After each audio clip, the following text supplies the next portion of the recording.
Good morning to you all. आज हम लोग पढ़ रहे हैं क्लास 5 से पर्यावरण और हम से चैप्टर 11 जंतु जगत सुरक्षा और संरक्षण। साथ में बोलिए, जंतु जगत सुरक्षा और संरक्षण। देखिए, जंतु जगत को बोलेंगे इंग्लिश में एनिमल वर्ल्ड। जंतु जगत का मतलब हो गया एनिमल वर्ल्ड, एनिमल वर्ल्ड। और सुरक्षा और संरक्षण का मतलब हुआ safety and protection, safety and protection.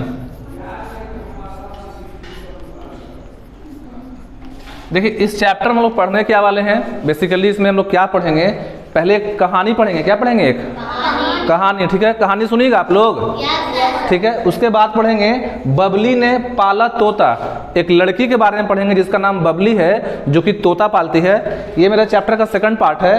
Third में पढ़ेंगे अभयारण्य के बारे में, क्या होता है अभयारण्य, बताएंगे कि देश में कितना है, बिहार में कितना है।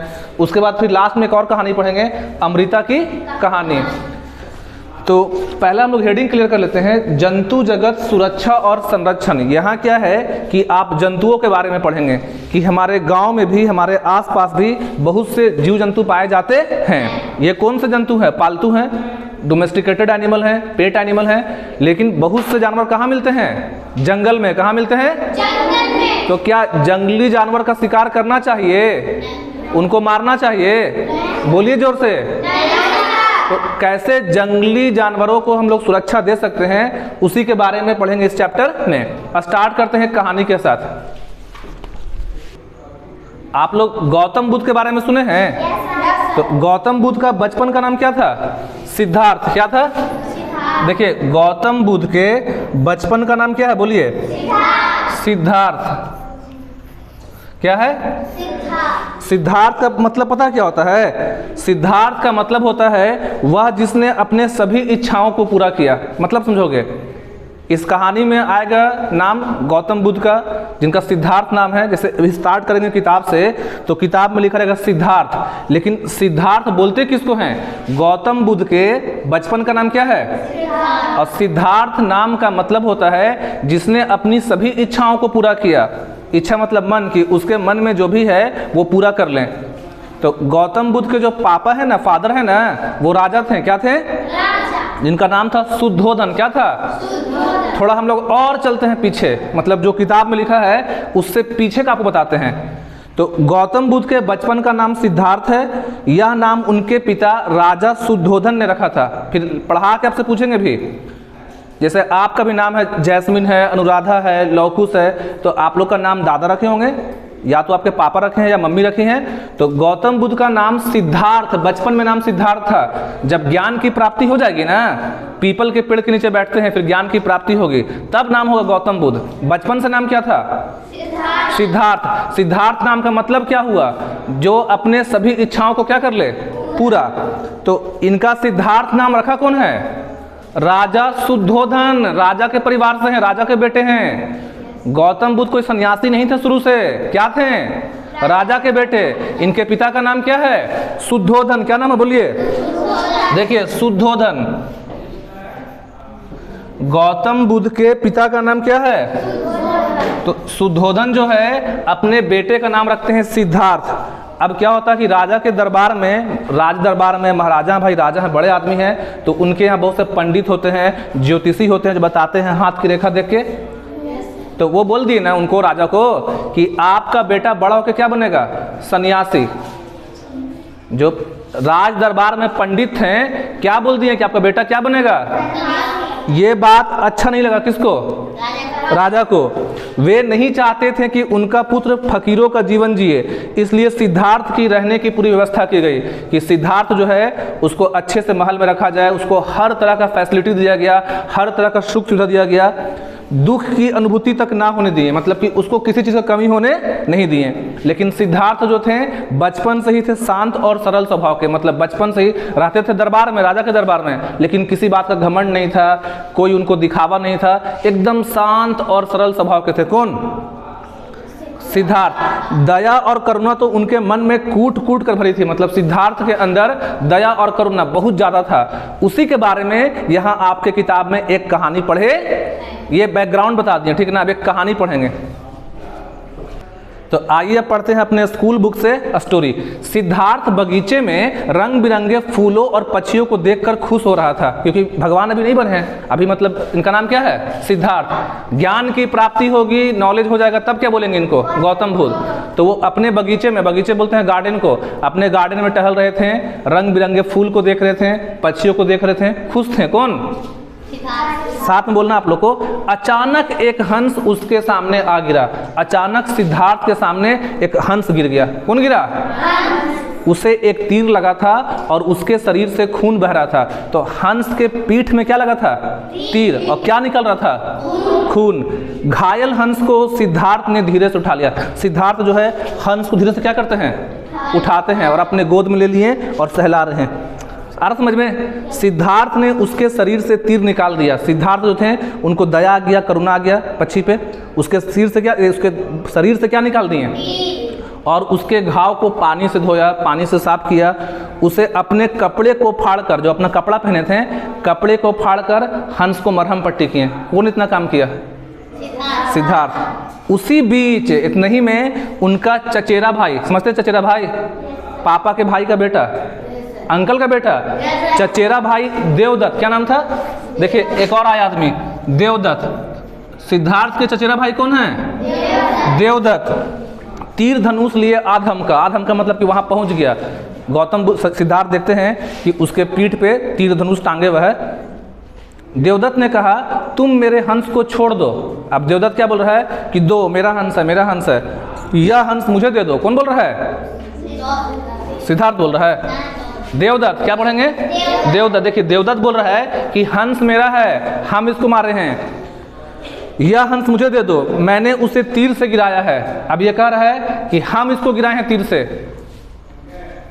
देवदत्त क्या बोल रहा है कि हंस किसका है? अपने बारे में, क्योंकि तीर से हम मार रहे हैं। सिद्धार्थ ने देवदत्त को हंस देने से इनकार कर दिया। सिद्धार्थ बोला हम तुमको हंस नहीं देंगे। सिद्धार्थ ने कहा ऐसा करो हम लोग राज दरबार में चलते हैं। किसके दरबार में? राज दरबार का मतलब होता है राजा का दरबार, वहीं इसका फैसला हो जाएगा। बोला कि चलो देखते हैं किसका हंस है, इसका फैसला राजा करेंगे। देवदत्त ने कहा चलो चलो राज दरबार चलो, हंस तो मेरा ही है। देवदत्त बोल रहा है हम मार रहे हैं, मेरा हंस है, चलो चलो फैसला मेरे ही पक्ष में आएगा। आप बताइए आप लोग भी कि यह हंस किसको मिलना चाहिए और क्यों? सिद्धार्थ को। आप आइए जैस्मिन, पूछते हैं जल्दी। जो हंस था वो किसको मिलना चाहिए था? सिद्धार्थ को। क्यों? सिद्धार्थ को क्यों मिलना चाहिए?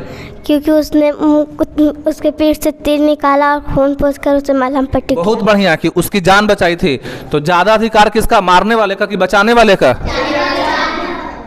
सिद्धार्थ राज दरबार में हंस लिए पहुंचा और देवदत्त तीर धनुष। देखिए एक लड़का के हाथ में हंस है और एक के हाथ में क्या, तीर और धनुष। किसके हाथ में हंस है? अब किसके हाथ में तीर धनुष है? राजा ने पूछा क्या बात है, तुम लोग यहाँ क्यों आए हो? राजा पूछ रहे हैं क्या बात है भाई, तुम लोग दोनों यहाँ पे हो, एक पक्षी लेके हाथ में, एक तीर धनुष लेके है। देवदत्त ने कहा सिद्धार्थ ने मेरा हंस लिया। देवदत्त बोल रहा है, कंप्लेन कर रहा है कि मेरा देखी ना हंस कौन ले लिया है? सिद्धार्थ। मैंने इसे तीर मार कर गिराया। देवदत्त बोल रहा है कि हम इसको तीर से मार रहे हैं, मेरा हंस है। सिद्धार्थ ने कहा महाराज मैंने घायल पड़े हंस को बचाया है। सिद्धार्थ बोलते हैं कि अगर हम हंस का जान नहीं बचाते तो हंस क्या होता? मर जाता। महाराज शुद्धोदन ने कहा, कौन है शुद्धोदन? सिद्धार्थ के पिता, वही गौतम। सिद्धार्थ कौन है? गौतम बुद्ध। गौतम बुद्ध के बचपन का नाम क्या था? तो महाराज शुद्धोदन। अब आया समझ में कौन शुद्धोदन? शुद्धोदन जो है सिद्धार्थ के क्या है? पिता है। कहा प्रश्न यह है कि किसी की जान बचाना अच्छा है कि जान लेना? वो पूछते हैं अपने मंत्री से, बताओ मंत्री लोग, किसी की जान बचाना अच्छा है कि जान लेना? कोई दिक्कत? मंत्रीगण एक स्वर में बोले, जैसे आप लोग बोल रहे हैं, आप लोग बोलिए जान बचाना अच्छा है कि जान लेना? महाराज ने न्याय किया, सिद्धार्थ ने हंस की जान बचाई है, इसलिए हंस सिद्धार्थ को दे दिया जाए। ये वो हम लोग एक कहानी शुरू का कंप्लीट कर लिए एक कहानी को। आया समझ में आप लोग को? आगे है सिद्धार्थ और देवदत्त में से कौन महान था और क्यों? महान कौन है? सिद्धार्थ, क्योंकि जान बचाने वाला ज़्यादा अच्छा है जान लेने वाले से। अगला क्वेश्चन है, क्या आपने कभी किसी जंतु को मदद पहुंचाया है, कैसे? आइए प्रतिज्ञा से बात करते हैं। इधर आइए प्रतिज्ञा, क्या आपने कभी किसी जंतु को मदद पहुंचाया है? हाँ, कैसे? बकरी के बच्चा को नली में गिरा था तो हम बचाए थे जान। मतलब आप उसको निकाल दी थी? हाँ। ठीक है, बहुत अच्छा। उसके बाद आप घर जाके नहाई थी? हाँ। ठीक है, आगे बढ़ते हैं। लिखा है जंतु आधारित जीविका। इसका मतलब हुआ कि कुछ लोग का जो जीविका है, कुछ लोग का जो रोजी रोटी है वो चलता है जंतुओं से। इसे लिखा है कुछ लोग जीव जंतुओं को मारकर अपनी जीविका चलाते हैं, जैसे मछुआरा मछली मारता है। क्या ऐसा करना उचित है? तो देखा जाए तो उचित है भी और नहीं भी, क्योंकि उसी से उसका परिवार चलता है।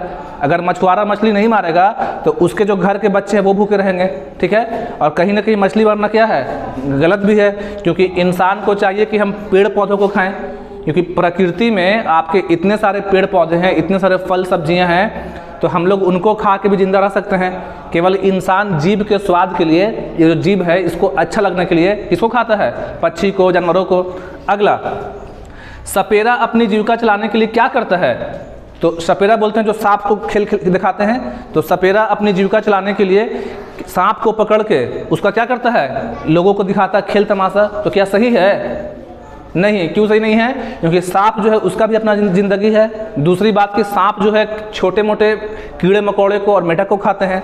अगर सांप नहीं रहेगा ना तो आपके जो पर्यावरण का संतुलन है बिगड़ जाएगा, क्योंकि सांप किसको खाता है? मेढक को। तो बहुत ज़्यादा मेढक बढ़ जाएंगे। ये सब बातें और समझ में आपको आएगी हायर क्लासेस में, जब जाओगे आप 8 में 9th में। फिलहाल इतने ही सुनो। अगला क्वेश्चन है, क्या सपेरा को ऐसा करना चाहिए? नहीं। हमने देखा कि सपेरा सांप को पालकर अपनी जीविका चलाता है। क्या आप भी किसी पशु पक्षी को पालते हैं? आप लोग भी पाले हैं कुछ? किसको? तोता को। आइए बात करते हैं अनुराधा से। जैसे सपेरा सांप को पालता है, ठीक है, सांप को पालने से उसका जीविका चलता है, वहां देख के बोलना है। क्या आप भी किसी पशु पक्षी को रखेंगे घर में? Yes sir. क्या रखेंगे? तोता। तोता। तोता का देखभाल करती हैं आप? Yes sir. कैसे? उसको अपने घर के सदस्य की तरह रखते हैं। उसको अपने घर की सदस्य के रखते हैं। क्या करती हैं उसके साथ? क्या मतलब उसका सेवा करती हैं? Yes sir. कैसे? खाना पानी टाइम पे देते हैं। टाइम पे देते हैं खाना और पानी। बहुत अच्छा। अगर आप भी अपने घर में कुछ जानवर रखे भी हैं, मान ली बकरी है या खरगोश है, तो उसको अच्छे से पालिए, उसका टाइम पे ध्यान दीजिए, खाना दीजिए। अगर जाड़ा का दिन है, विंटर है, तो उसको बोरा या ऊनी कपड़ा क्या कीजिए? पहनाइए। जिस तरह से हम लोग को ठंड लगता है वैसे ही जानवरों को, पशु पक्षियों को भी ठंड लगता है। जिन जंतुओं को पालते हैं उसका एक सूची बनाना है। तो पालते हैं गाय को, बकरी को, भैंस को, घोड़ा को, भेड़ को, कुत्ता को, बिल्ली को, मतलब जो भी जानवर आपके गांव में उसका आप लिस्ट लिख दीजिएगा। अब बोला कि जंतुओं को जो पालते हैं तो कौन से जंतु से क्या मिलता है? तो जैसे गाय भैंस से दूध मिलेगा, ठीक है। घोड़ा क्या काम आता है? सवारी करने के, या शादी विवाह में दूल्हा उस पर बैठता है। अगला है बकरी। बकरी से क्या मिलता है? दूध मिलता है या मांस भी मिलता है। कुत्ता। कुत्ता घर की क्या करता है? रखवाली। बिल्ली। बिल्ली क्या करती है? मनोरंजन करती है, चूहे से बचाती है घर को। बैल तो खेत में क्या करता है? खेत जोतता है। अब हम लोग बढ़ेंगे, अपना अगला स्टोरी है बबली ने पाला तोता। इसको पढ़ेंगे। बबली ने पाला, एक लड़की है बबली। बबली ने एक तोता पाला है, उसका नाम रखा है सुगनी। क्या नाम है? देखिए सेकंड पार्ट में तोता का नाम, तोता है, इसका नाम क्या रखा गया है? सुगनी। क्या बोला गया नाम? सुगनी। सुग्गा से हो गया वर्ड सुगनी। वह उसे एक सुंदर पिंजड़े में रखती है। तोता पाले हैं लेकिन कहाँ रखते हैं? पिंजड़े के अंदर। वह उसे प्रतिदिन खाने के लिए दाना पानी देती है। सुगनी बबली की बातों को दोहराकर सबका मन बहलाती है। अब सुगनी क्या करती है? जो तोता है, घर के जो लोग जो बात बोलते हैं उसको दोहराता है। तोता हम लोग के पीछे पीछे बोलता ना है। बबली को यह सब अच्छा लगता है। बबली जब स्कूल से पढ़कर आती है तो सुगनी शोर मचाने लगती है। बबली आ गई, बबली आ गई। कौन चिल्लाता है? सुग्गा, तोता, ठीक है। मतलब बबली को देख के बोलता है बबली स्कूल से आ गई है, स्कूल से आ गई है। मिट्ठू को ऐसे नहीं बोलता, कटोरे कटोरे करके। अगला, अचानक एक दिन सुगनी बीमार पड़ी। अब क्या हुआ? सुगनी कौन है? सुगनी किसका नाम है? तो अचानक एक दिन तोता बीमार पड़ गया। खाना बंद, शोर मचाना बंद। तोता जो है खाना भी बंद कर दिया, हल्ला जो करता था, आवाज़, शोर मतलब बोलता था पीछे पीछे, वो भी बंद। बिल्कुल सुस्त पड़ी रहती थी। अब एकदम सुस्त था तोता पिंजड़े में। बबली उसे जानवरों के डॉक्टर के पास ले गई। जानवर के आते हैं डॉक्टर स्पेशल, ठीक है, उनके पास ले गई। डॉक्टर ने दवा दी पर साथ ही कहा कि सुगनी को पिंजड़े से निकालकर खुले आसमान में छोड़ देना चाहिए। डॉक्टर दवा दे दिए लेकिन बोले कि तुम कितना भी सेवा कर लो, कितना भी अच्छा खाना दे दो, उसको खाने के लिए आप अनार दीजिए, सेब दीजिए, मिर्चा दीजिए, लेकिन तोता के लिए सबसे इंपॉर्टेंट क्या है, उसकी आज़ादी। तोता भी चाहता है कि बाकी पक्षियों की तरह हम भी क्या करें, आसमान में उड़े। अब क्वेश्चन है, डॉक्टर ने सुगनी को आज़ाद करने के लिए क्यों कहा होगा? तो डॉक्टर ने सुगनी को आज़ाद करने के लिए कहा क्योंकि उसके पिंजड़े में क्या चल गई थी, आज़ादी छिन गई है। वो भी चाहती कि हम बाकी पक्षियों की तरह क्या रहें, आज़ाद रहे। पक्षी के लिए सबसे बड़ा चीज़ क्या है, आपको बंद कर देंगे आपके घर में, कहीं निकलने नहीं देंगे बाहर, या आपको आपके क्लासरूम में बंद कर दें और बोलेंगे दिन भर नहीं जाना बाहर, आपको अच्छा लगेगा? तो जब हम लोग इंसानों को एक दिन अच्छा नहीं लगेगा, हम लोग एक दिन नहीं काट सकते हैं एक रूम में बंद होके, तो तोते को हम पूरे ज़िंदगी उसको पिंजड़ा में कैद कर रहे हैं, अच्छा बात नहीं है। क्या आपको ऐसा लगता है कि सुगनी को पिंजड़े से आज़ाद कर देना चाहिए? लगता है आप लोग को? क्यों लगता है? क्योंकि वो भी चाहती है कि हम बाकी पक्षी की तरह आज़ाद रहे, खुश रहे। अगला, आपके पालतू जानवर जब बीमार पड़ते हैं तब क्या करते हैं? तो उसको इलाज कराने के लिए जानवरों के डॉक्टर के पास ले जाते हैं। हम अपनी ज़रूरतों के लिए जंतुओं को पालते हैं, ऐसे जानवरों को हम देखभाल भी करते हैं, मगर पालतू जानवरों के अलावा भी कई जीव जंतु हैं। ऐसे जीव जंतुओं की हमारे लिए क्या उपयोगिता है? अब देखिए हम लोग इधर बढ़ रहे हैं अभ्यारण्य की तरफ, इसको पढ़ेंगे अभयारण्य, इसका भी मतलब भी समझाएंगे, ठीक है ना। तो ये अभी तक जो बात पढ़े थे वो था पालतू जानवर के बारे में, कि जो जानवर को हम लोग घर पे पालते हैं, उसका देखभाल करते हैं, खाना खिलाते हैं, घास, उसको घास चराते हैं, बीमार पड़ने पे दवा भी देते हैं। लेकिन उन जानवरों के बारे में क्या जो रहते हैं जंगल में? देखिए अब आगे क्वेश्चन है, हिरन पौधा खाता है। हिरन नाम सुने आप लोग, डियर। तो डियर क्या खाता है? प्लांट, पौधा। और हिरन को कौन खाता है? बाघ। अगर बाघ खत्म हो जाएं, अगर देखिए मान लीजिए लिखा है बाघ खत्म हो जाएं तो हिरनों की संख्या क्या होगी? बढ़ जाएगी। अगर हिरन बढ़ जाएंगे तो पृथ्वी पे एक भी बचेगा पेड़ पौधा? देखिए ध्यान समझिएगा, हिरन खाता है घास को और हिरन को खाता है बाघ। अगर इसमें से एक को हटा दें हम, इसको पढ़ोगे आप आगे चल के फूड चेन में, इसको बोलते हैं फूड चेन। क्या बोलते हैं? Food chain. आगे समझोगे, मतलब देखिए घास है ना, घास, तो घास को कौन खा रहा है? हिरन। और हिरन को कौन खा रहा है? बाघ, टाइगर। अगर टाइगर को हम हटा दें, टाइगर हट गया, तो पृथ्वी पे बहुत ज़्यादा क्या बढ़ जाएगा? हिरन। और ये हिरन जो है सारे पेड़ पौधे मतलब खा जाएंगे, मतलब जितना भी कहीं पर छोटा पौधा है, कहीं भी घास है, उसको खा जाएगा। तो जब पौधा रहेगा ही नहीं, छोटा पौधा नहीं रहेगा, तो पेड़ बन पाएगा? तो एक दिन आपके पृथ्वी पे पूरा ज़मीन बंजर हो जाएगा, कहीं कुछ नहीं फलेगा। इसलिए ज़रूरी है कि घास भी हो, हिरन भी हो, बाघ भी हो, लेकिन एक संतुलित मात्रा में हो, मतलब तीनों रहें। आ रहा बात समझ में? आगे आइए समझते हैं नेक्स्ट टॉपिक को। मेरा नेक्स्ट टॉपिक है अभयारण्य। क्या लिखा हुआ है? देखिए इसको समझिएगा। अभयारण्य जो है दो वर्ड से बना है। एक वर्ड है अभय। क्या है? अभय प्लस अरण्य। इसको अच्छे से समझोगे। अभयारण्य जो है, देखिए भय में लगा हुआ आ, मतलब भय मतलब डरना, और आ मतलब नहीं, जो जहाँ डर ना हो, और अरण्य बोलते हैं वन को। ये जो अभयारण्य है, इसका अगर संधि विच्छेद करें तो दो वर्ड बन जाएगा, अभय प्लस अरण्य। और अरण्य किसको बोलते हैं? वन, जंगल को। तो अभय मतलब जहाँ डर न लगे। तो अभयारण्य वैसा जगह है जहाँ पे जंगली जानवर बिना किसी भय, बिना किसी डर के रहते हैं। इसका मतलब समझिएगा, अभयारण्य क्या होता है? अभयारण्य बना है दो वर्ड से, अभय प्लस अरण्य। अभय मतलब देखिए आ मतलब हो गया अपोजिट, जहाँ डर न लगे, और अरण्य बोलते हैं किसको? जंगल को। तो वैसा जगह जहाँ पे जंगली जानवर बिना किसी डर के रहें, मतलब उनको वहाँ किसी का डर, वहाँ कोई इंसान नहीं है, कोई वहाँ कुछ और नहीं है जो उनको नुकसान पहुँचा सके। तो आप बता सकते हैं कि बिहार में कितना अभयारण्य है? 21। बहुत अच्छा। हमारे बिहार में 21 अभयारण्य है, याद रखिएगा। बिहार में कितना है? 21। और पूरे देश में है 573। बाकी भारत देश में अगर बात करें भारत का, तो भारत देश में कितने अभयारण्य हैं? तो 573। कितना है? 573। पूरे भारत में अभयारण्य कितने हैं? 573। और बिहार का बात करें, बिहार में कितना अभयारण्य है? 21। आगे समझिएगा, लिखा है कि अभयारण्य जो है सरकार अथवा किसी अन्य संस्था द्वारा, सरकार जो होती है या कोई और संस्था होता है द्वारा संरक्षित वन, पशु विहार या पक्षी विहार को कहते हैं। मतलब अभयारण्य में रखते हैं किसको? पेड़ पौधे को, वहाँ पास जानवरों को, पशु पक्षियों को। इसको इंग्लिश में बोलते हैं वाइल्ड लाइफ ये करके सेंचुरी। देखिए वाइल्ड लाइफ ऐसे करके वाइल्ड लाइफ सेंचुरी, SANCTUARY। तो भारत में कितना है वाइल्ड लाइफ सेंचुरी? कितना भारत में? कितना भारत में? 573, 573। भारत में वाइल्ड लाइफ सेंचुरी कितना? 573। और बिहार में कितना है? 21। आगे बताएंगे नेशनल पार्क के बारे में। अब लिखा है तो आप अपना बिहार का समझो, केवल बिहार के बारे में। बिहार में वाइल्ड लाइफ सेंचुरी, इसी को बोलते हैं अभयारण्य। तो बिहार में अभयारण्य कितना है? 21। और नेशनल पार्क जिसको बोलते हैं राष्ट्रीय उद्यान, देखिए नेशनल पार्क, नेशनल पार्क कितना है बिहार में?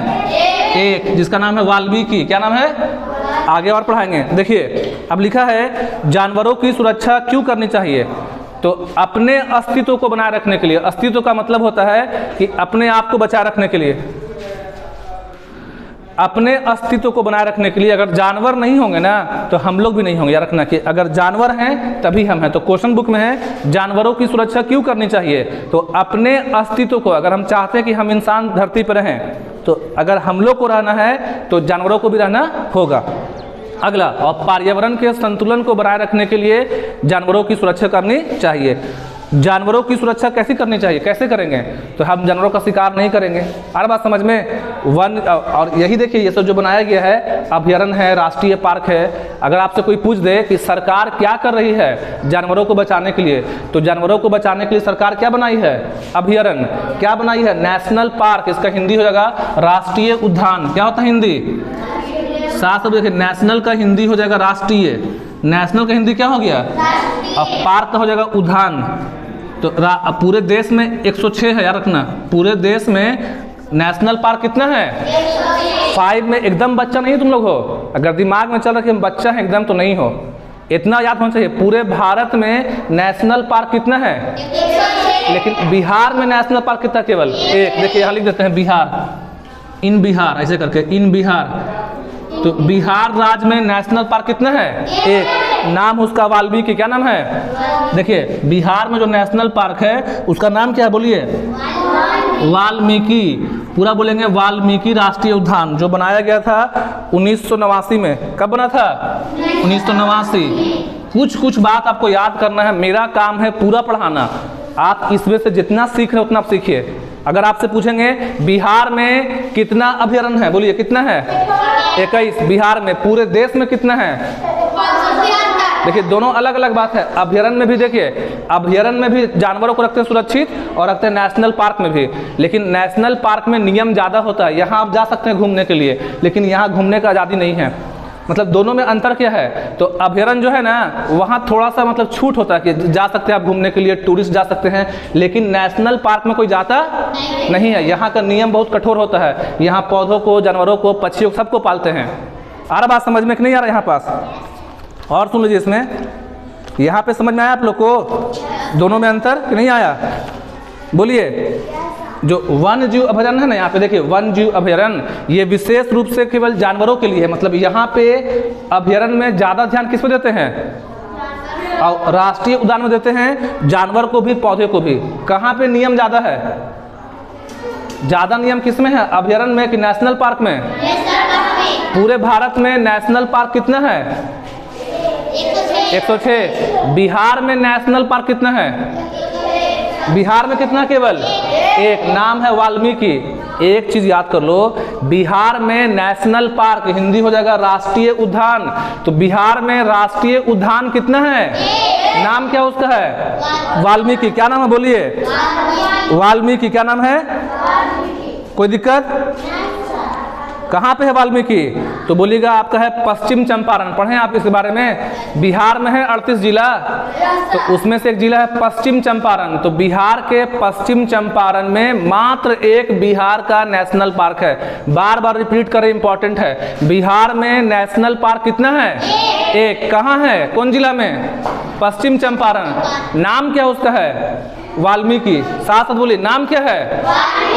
कहाँ पे है? अब बिहार में कितना नेशनल पार्क है? केवल। पूरे देश में कितना है? अब बात करेंगे अभयारण्य का। पूरे देश में अभयारण्य कितना है?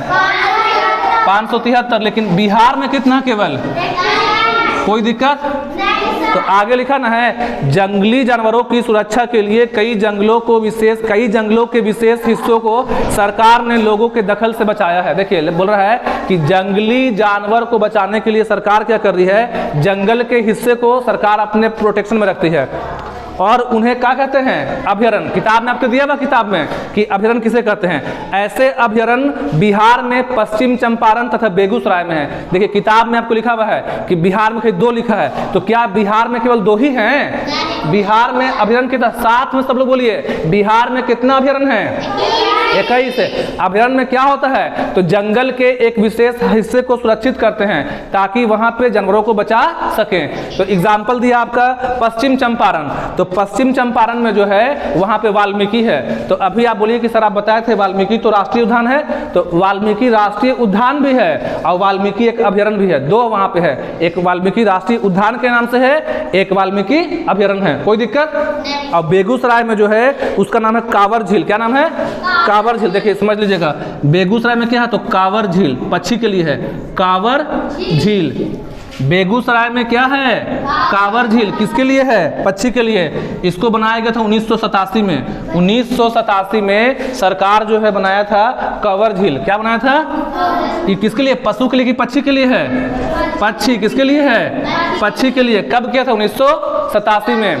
किताब में आपको लिखा गया है कि सरकार जो है जंगली जानवरों को, पशु पक्षियों को बचाने के लिए क्या बनाती है? अभयारण्य। क्या बोलेंगे? इसको पढ़ेंगे।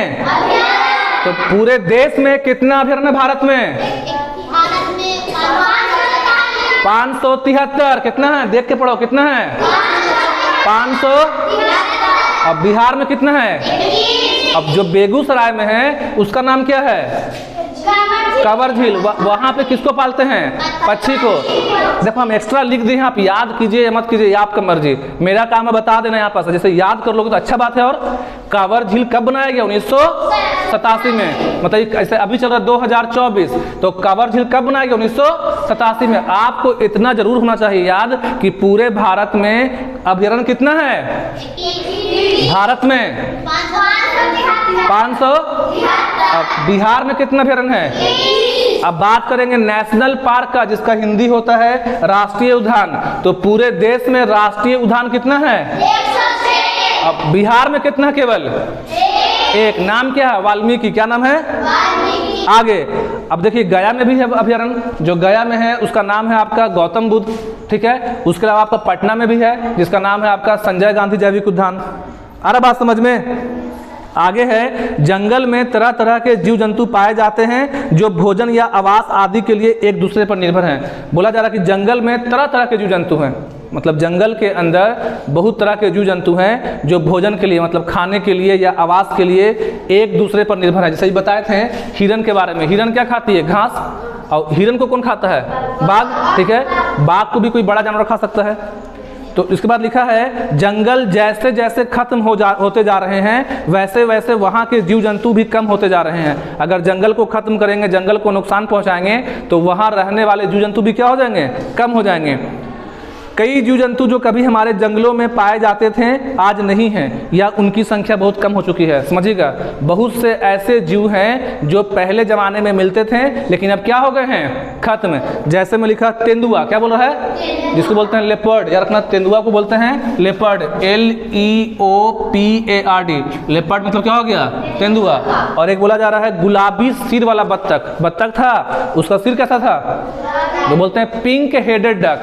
Pink headed duck. हेड नहीं, पिंक। देखिए पिंक, PINK पिंक, और हेडेड लिखेंगे HEADED हेडेड डक। तो ये दो ऐसे जानवर हैं, एक जानवर एक पक्षी है जो पहले मिलते थे लेकिन अब क्या हो गए हैं। कोई भी आपसे पूछा कि दो ऐसे जानवर का नाम बताइए, दो ऐसे पक्षियों का नाम बताइए जो विलुप्त हो चुके हैं, जो लगभग खत्म, मतलब अब इनकी संख्या ना के बराबर है, तो बोलिएगा तेंदुआ। क्या बोलिएगा? और गुलाबी सिर वाला बत्तख, गुलाबी सिर वाला। आगे आपके आसपास कौन से जंतु दिखते हैं? तो आप लिख दिए आपके मोहल्ला में क्या है, गाय है, भैंस है, बकरी है, कुत्ता है, बिल्ली है, घोड़ा है, हो जाएगा ना। आगे इस सूची में किस जंतु को आपने बहुत कम बार देखा है? तो घोड़ा आपको दिखता है जल्दी गांव में? नहीं, घोड़ा कभी कभी आता है शादी वगैरह में, या कभी कोई लेके पार होता तो। और नीलगाय भी दिखता होगा कभी कभी आपको खेत में। आगे ऐसे जानवरों के लिए आप क्या करना चाहेंगे? तो ऐसे जानवरों को बचाने के लिए हम अपना हर संभव प्रयास करेंगे। ऐसे जानवरों को बचाने के लिए हम जितना हो सके उतना करेंगे। अपने आसपास के अपने गांव को लोगों को क्या करेंगे? जागरूक करेंगे, उनको समझाएंगे कि जंगली जानवरों को भी क्या करना, बचाना है। अगला है, अगर धरती से सारे जानवर खत्म हो जाएं तो क्या होगा? तो अगर धरती से सब जानवर खत्म हो जाएंगे तो पर्यावरण का संतुलन क्या होगा? बिगड़ जाएगा। हर कोई जरूरी है, मतलब एक मच्छर भी है, मक्खी भी है, एक आपका कीड़ा भी है, मेढक भी है, सांप भी है, सभी हमारे पर्यावरण के लिए क्या हैं? आगे आप पढ़िएगा, एक वर्ड पढ़िएगा, परिस्थितिकी तंत्र, इकोसिस्टम। आगे चल के तो इकोसिस्टम का बैलेंस मेंटेन करने के लिए सभी जानवरों का होना जरूरी है। जितना जरूरी हम इंसान हैं उतना ही कौन है? सांप भी है, उतना ही बिच्छू भी है, उतना ही मेढक भी है। आ रहा समझ में? आगे क्या आप जानते हैं, अब हम लोग आ रहे हैं अपने लास्ट पार्ट में जिसका नाम है अमृता की कहानी। एक लड़की, क्या नाम उसका है? क्या आप जानते हैं, आपने खेजड़ली, देखिए गांव है खेजड़ली, रोकिए, देखिए लास्ट पार्ट है अमृता की कहानी। तो यहाँ पढ़ेंगे अमृता जो गांव की है वो है आपका खेजड़ली। कहाँ की है? पढ़ेंगे खेजड़ली, खेजड़ली। तो वह विश्नोई समुदाय की, कौन समुदाय की है? समुदाय बोलते हैं जनजाति मान लीजिए है जिसका नाम क्या है? विश्नोई। पढ़ी साथ में, क्या है? विश्नोई। विश्नोई समुदाय के लोग परंपरागत रूप से जीव जंतुओं को संरक्षण करते हैं। देखिए परंपरागत होता है कि पुराने ढंग से। अब विश्नोई समुदाय के लोग जनजाति हैं तो वो तो सरकार के जैसा मतलब अभयारण्य नहीं बना सकते हैं, लेकिन अपने हिसाब से पुराने ढंग से ही वो लोग जीव जंतुओं का संरक्षण करते हैं। संरक्षण मतलब बचाते हैं उसको। आ रहा समझ में? विश्नोई राजस्थान की एक जनजाति है। देखिए ये आप जो समझ रहे हैं ये आपको काम देगा आगे चल के कम्पिटिटिव एग्जाम में भी। जो लोग तैयारी करते हैं टीचर बनने का, जिनको टीचर बनना है, कम्पिटिटिव एग्जाम में बीपीएससी में पूछता है कि विश्नोई जनजाति कहाँ की है, क्या बोलेगा? राजस्थान। कहाँ की है?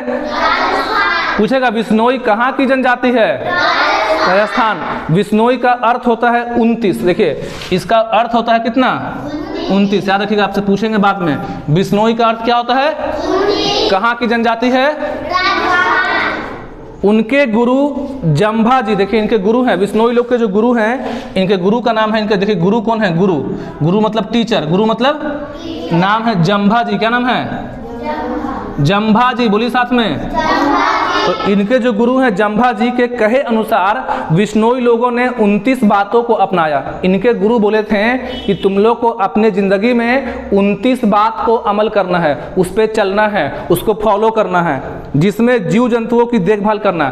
तो इनके गुरु कौन थे? क्या बोले थे? कितना बात मानने के लिए? वो 29 में से सबसे मेन बात था, सबसे बड़ा पॉइंट था जीव जंतुओं की रक्षा करना, कि तुम लोग को जीव जंतुओं को क्या करना? रक्षा करना है।